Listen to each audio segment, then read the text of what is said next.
Joining us is the power maven of banking herself. She is the one of the founders and the president of One United Bank, Teri Williams. Hi. Hi, Karen. Hi, Omi. Good to be here. Thank you. Thanks for coming. You're the first person I thought of because I don't know any bankers. So I was like, can this happen to you? Like I'm concerned because, things start, roller coaster ride goes, domino start falling. People like, I got to get my cash. I got to go get my money. I got to get my money. I'm scared. When you heard about SVB failing, what was your first thought? Well, just how unusual they are. And first of all, no, it won't be happening to us. And all of your listeners should sleep well at night because SVB was really an unusual bank. They had a real concentration of depositors, is what it's called. They had, 156 billion in deposits, but only 37,000 accounts. So we have 3 times as many customers as they did, just to give you a sense. We have 3 times more than they do. It's just that their accounts had an average of $4 million per account. 4 million. As you know, FDIC insurance is $250,000 and you are protected at $250,000. And most people have $250,000 or less in their bank account. So, and that's what FDIC insurance is for. And so this was an unusual situation. They were also very much invested in tech.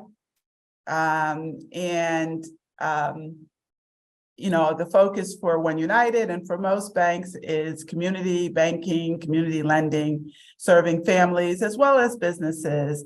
We do support the tech industry and think that we as Black people need to be in it. However, sort of the type of support that they provided was very different than what most banks provide. So very unusual situation.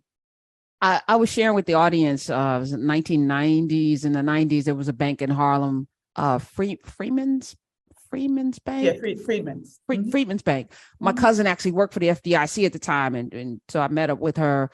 I was at the Daily News. I was reporting on it. I was like, this is crazy. FDIC, nobody came and swept in and made sure that they were good, and I was thinking about that even with the first bank, millions of dollars, people who just fought a war to rescue this country once again. And I think about, nobody's there to rescue us. So how do you, as a banker, understanding that if you're SVP, there's going to be a whole lot of folk coming in, the FDIC is going to extend and take care of the folk so people can have, I can do some things. How do you feel about that? And then what do we do to empower ourselves in a space where it feels very uneven? Yeah. So I think protected. Before you say that though, the CEO, the CFO, and the CMO all cashed in shares 2 weeks before, like lots of shares. Yes. 2 weeks before this happened. Yes. And that is being looked at, and there may be a clawback of, depending upon if that was done legally, there may be a clawback of that. So they are investigating that. But the broader point is they really focused on the depositors, and they really one of the things that I haven't seen talked about a lot is that SVB actually bought a bank called Boston Private Bank. And Boston Private Bank in Boston, where we are, was a community bank that really served the needs of the Boston community. And they still exist. In other words, there's still Boston Private Bank branches, in fact, in California and in Boston.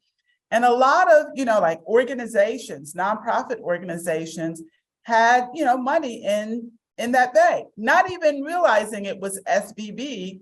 And then, all of a sudden their money was at risk.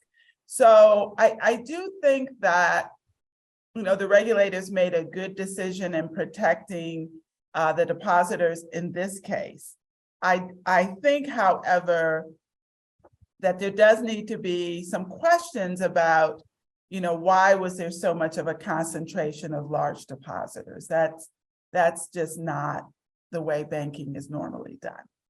And no, that's not how Black banks do things. Just saying. I want to talk a little bit about like trust for Black banks versus other banks. I think, that's something that we see people always like, oh, I don't know, because I don't know about these. Like, I don't know if I'm gonna be, you see this big bank crash like this, where this idea of what was trusted, right? You're trusting that those bigger banks or banks like SVB, even at their level, were making the best decision for startups with blind trust, right? Like no evidence. We don't know these folks. And there were some accelerators that even required you to have a bank account there. What are your thoughts though? And I'm really asking this question for the audience about this approach to banking Black. Is like, I don't know, because I didn't get certain levels of service or certain levels of systematic things, or can you really speak to that? I think more people should bank Black, and I want to nip that in the bud. Yeah, no, thank you. That's a really good question. And it's not just for banking, as you know, it's for Black business in general. And that unfortunately, there is an element still in our community of their ice is colder. In other words, if you have a choice between, a Black business and a white business, go to the white business. If you have a choice between a Black bank and a white bank, go to the white bank. And we do need to get over that. We do need to understand that, Black businesses, we were raised that we have to be twice as good. Everything that we do, we're like, okay, we have to be twice as good. And just like any business, sometimes we don't meet that expectation, but we work on that every day.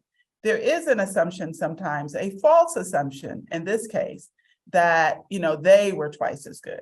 It's a false assumption that they knew better and that they have all these credentials and they're white. And they're white men, and, that they're twice as good. And as you can see, that's not always the case. So I do think it is something that, we as a community need to recognize that we have a little bit of that, and I hate to be direct, but a little bit of that self-hatred, a little bit of that sense of like our community isn't as good when we know we have to be twice as good. And I just keep hammering that home. There is though, I'm sorry, Omi. When we first started, when you came on the show for the first time, my goal was to talk to every Black owned bank in the country and talk about, how we can work together and build community with banks as anchors. And you came in as a guest, and not having $1 billion. I look at the balance sheet of SVB, Silicon Valley Bank, and it's like $206 billion. I was $240 billion. I'm sorry. I'm like, what? Well, how did they? And you were struggling to get $1 billion with 3 times as many folk on, and I get it, $4 million, but that's not smart business to put $4 million in a single account that's not insured, as we are seeing now.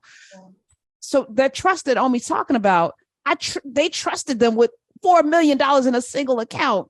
Yeah. It's crazy. It's crazy. Yeah. And imagine if that money had been spread across all the Black banks. Imagine. So talk about that. So you have people who have millions of dollars in your bank. Mm-hmm. Yes, we do. How do you make sure that money is secure? Yeah. So there are ways. In fact, I was really surprised when I saw their numbers. I mean, just to give you a sense, over 90% of our deposits are FDIC insured. Over 90%. For them, it was just 12%. So that just gives you a sense of how different we are. But we do have some depositors that are large, that have, $1 million, $10 million, $20 million. One depositor has 50 million in the bank. And there is a program that allows us, it's like a reciprocal deposit arrangement where, money over the 250 is put into the bank, and it's disseminated among a variety of banks, of which the Black banks participate. And so that we can reciprocate and spread that money around. It still is available to One United, but we provide that deposit to, let's just say, a Black bank, and they provide a deposit to us, so that all of us are able to provide FDIC insurance for larger deposits. And it's a program that's been around for a long time.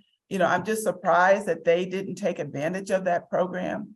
Because what it does do is it allows, a wider group of institutions, smaller banks compared to the $156 billion banks to grow.